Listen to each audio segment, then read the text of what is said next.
Assalamualaikum warahmatullahi wabarakatuh. Kami dari kelompok ketiga akan mempresentasikan hasil diskusi kami yang membahas materi tentang sistem mekanisme pasar Islam dalam mata kuliah Ekonomi Mikro Islam. Sebelumnya, perkenalkan terlebih dahulu anggota dari kelompok 3, yaitu ada Ahmad Ibrahim Miftahul Haq, Andina Rahayu, Cici Krisnawati, Fahrul Ramadan, Farida Sofia Konati, dan Fatan Rafiuddin. Langsung saja kita masuk ke pembahasan pertama, yaitu definisi. Mekanisme pasar adalah suatu proses penentuan tingkat harga berdasarkan dari kekuatan permintaan dan penawaran. Definisi mekanisme pasar yang lainnya yaitu kecenderungan dalam pasar bebas untuk terjadinya perubahan dari harga hingga pasar menjadi seimbang. Jumlah penawaran sama dengan jumlah permintaan. Islam menempatkan pasar pada kedudukan yang penting dalam perekonomian. Pada masa Rasulullah dan Khulafaur Rasyidin menunjukkan adanya peranan pasar yang besar. Rasulullah sangat menghargai harga yang dibentuk oleh pasar sebagai harga yang adil. Beliau menolak adanya price intervention seandainya perubahan harga terjadi karena mekanisme pasar yang wajar. Islam menganjurkan agar harga berbagai macam barang dan jasa harus diserahkan pada mekanisme pasar sesuai kekuatan permintaan dan penawaran. Al-Ghazali dalam kitab Ihya menjelaskan tentang sebab timbulnya pasar. Dapat saja petani hidup di mana alat-alat pertanian tidak tersedia. Sebaliknya, pandai besi dan tukang kayu hidup di mana lahan pertanian tidak ada. Namun, secara alami mereka akan saling memenuhi kebutuhan masing-masing. Dapat saja terjadi tukang kayu membutuhkan makanan, tetapi petani tidak membutuhkan alat-alat tersebut. Keadaan ini menimbulkan masalah. Oleh karena itu, secara alami pula orang akan terdorong untuk menyediakan tempat penyimpanan alat-alat di satu pihak dan penyimpanan hasil pertanian di pihak lain.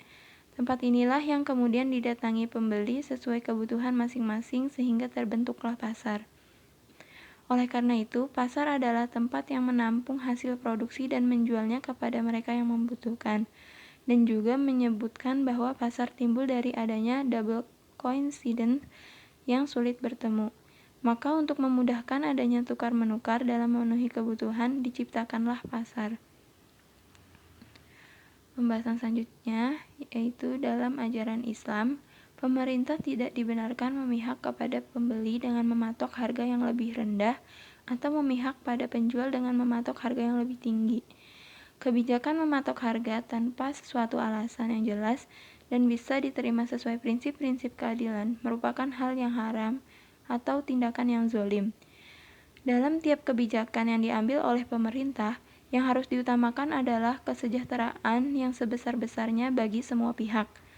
Ada kalanya pemerintah boleh menggunakan kebijakan penetapan harga dalam kondisi-kondisi khusus. Ini terutama jika diperlukan jika kebijakan itu dipandang lebih adil. Menurut Ibnu Taimiyah dalam buku Al-Hisbah, tasir ada yang zolim, itulah yang diharamkan, dan ada pula yang adil, itulah yang diperbolehkan. Next, dalil. Konsep pertukaran dalam Islam adalah suka sama suka atau rela dengan terjadinya pertukaran tersebut dengan tujuan agar terhindar dari keharaman jual beli dan tidak ada pihak yang merasa terpaksa atas transaksi tersebut. Allah Subhanahu wa taala berfirman, artinya, hai orang-orang yang beriman, janganlah kamu saling memakan harta sesamamu dengan jalan yang batil, kecuali dengan jalan perniagaan yang berlaku dengan suka sama suka di antara kamu. Dan janganlah kamu membunuh dirimu, sesungguhnya Allah adalah Maha Penyayang kepadamu. Quran Surat An-Nisa ayat 29. Dalam hal harga, para ahli fikih merumuskan sebagai the price of equivalent.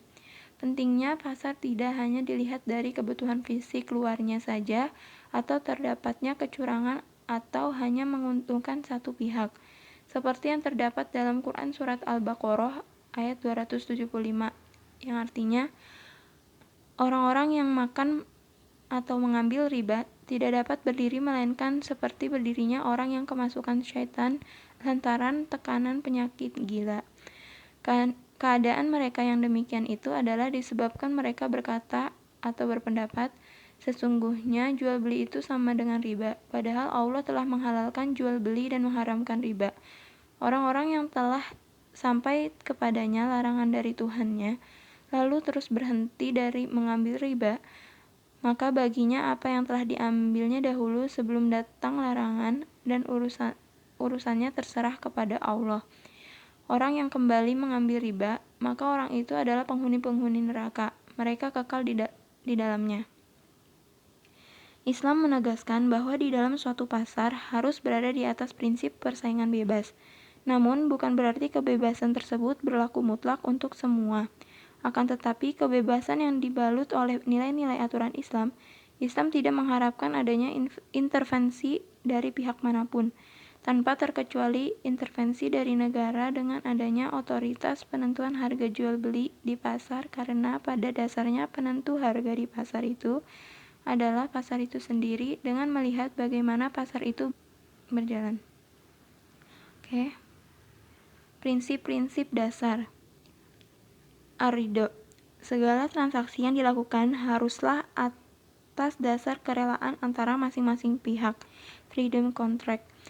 Hai orang-orang yang beriman, janganlah kamu saling memakan harta sesamamu dengan jalan yang batil, kecuali dengan jalan perniagaan yang berlaku dengan suka sama suka di antara kamu. Dan janganlah kamu membunuh dirimu, sesungguhnya Allah adalah Maha Penyayang kepadamu. Surat An-Nisa ayat 29. Kejujuran. Islam melarang tegas melakukan kebohongan dan penipuan dalam bentuk apapun, sebab nilai kebenaran ini akan berdampak langsung kepada para pihak yang melakukan transaksi dalam perdagangan dan masyarakat secara luas. Persaingan sehat. Mekanisme pasar akan terhambat bekerja jika terjadi penimbunan ihtikar atau monopoli. Monopoli dapat diartikan penahanannya akan merugikan atau membahayakan konsumen atau orang banyak.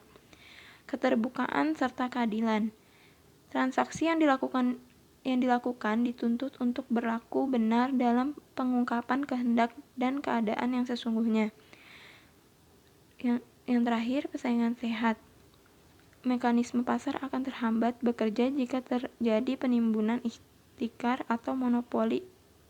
Monopoli dapat diartikan penahanannya akan merugikan atau membahayakan konsumen atau orang banyak. Dan yang terakhir, larangan. Yang pertama ada talaki rukban. Pedagang yang menyongsong di pinggir kota mendapatkan keuntungan dari ketidaktahuan penjual dari kampung akan harga yang berlaku di kota. Yang kedua, mengurangi timbangan. Yang ketiga, menyembunyikan barang yang cacat. Yang keempat, menukar barang yang berkualitas bagus dengan kualitas rendah. Yang kelima, transaksi najasi. Yang keenam, ihtikar, penimbun barang. Dan yang terakhir, goban fahish, menjual barang di atas harga pasar. Oke, sekian pembahasan dari kelompok kami. Kurang lebihnya mohon maaf apabila ada salah kata atau ucapan dari saya pribadi. Terima kasih atas perhatian teman-teman. Wabillahi taufiq wal hidayah. Wassalamualaikum warahmatullahi wabarakatuh.